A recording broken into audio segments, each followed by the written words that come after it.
When same-sex marriage became legal in Florida this January, St. Augustine residents Holt and Crawford knew they would wed soon, but that it wouldn't change their commitment to each other. The couple first met at a club in Gainesville in 2006. He saw me from across the club, was smiling at clubs. I was like, "What do you want?"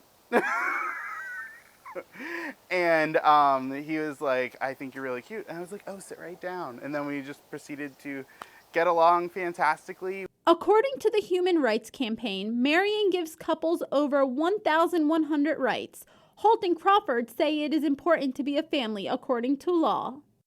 I think one of the best benefits of legalizing gay marriage is that we have the same benefits as any straight or heterosexual couple.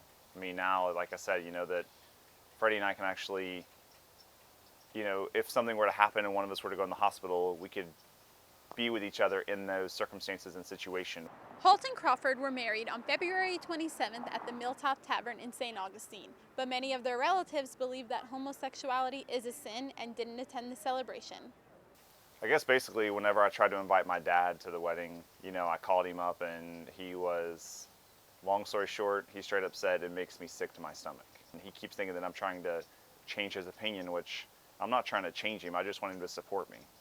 Reverend Ruth Jensen Forbell counsels same-sex couples at the First Coast Metropolitan Community Church in St. Augustine. She has much experience dealing with unsupportive families. What I encourage couples to do is to have that honest conversation with them, to make sure they understand who they want to be with and why. And then they have to basically, what I tell them is you just have to move on. If they don't approve, they don't approve. The scripture tells us that you're supposed to leave your parents and then be with the one you've chosen to be your partner. Holt is an entomologist and Crawford works in retail, and they are devoted football fans. They have a supportive group of friends, many of whom were at the wedding in February.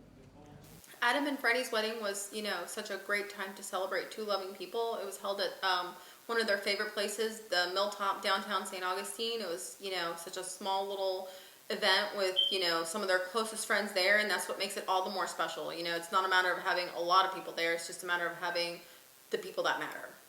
Lifetime Television Network recruited Holt and Crawford for a 6-episode docuseries about their life late last year, but the idea fell through because Holt and Crawford's relatives who oppose homosexuality would not participate. We were talking to Lifetime about possibly doing a docuseries with them. We were recommended by the lady who officiated our commitment ceremony. Her name's Rachel. She's awesome. Well, Adam's father, unfortunately, openly does not support it. We were going through all the steps to get into that process, filming our audition video and everything. And one of the integral things was to get him to participate, which meaning they'd have to interview him, and he wasn't willing to participate in any way, shape, or form, from what I was told. I now pronounce you married. I proudly present to you Adam Holt, Freddie Crawford. Although Holt and Crawford's families don't support their marriage, their wedding had a familial and joyous feel. The St. Johns County Clerk of Courts has been issuing marriage licenses to same-sex couples since January 6th, but Baker, Clay, and Duval counties have halted all marriages to avoid doing so. Same-sex marriages is now legal in 37 states, and the United States Supreme Court will vote on the issue before the end of its current session in June. For Adam and Freddie, the right to marry in their home state is the perfect continuation of that fateful night in Gainesville 9 years ago. I am Kathleen Bajalia for FCTV News Center.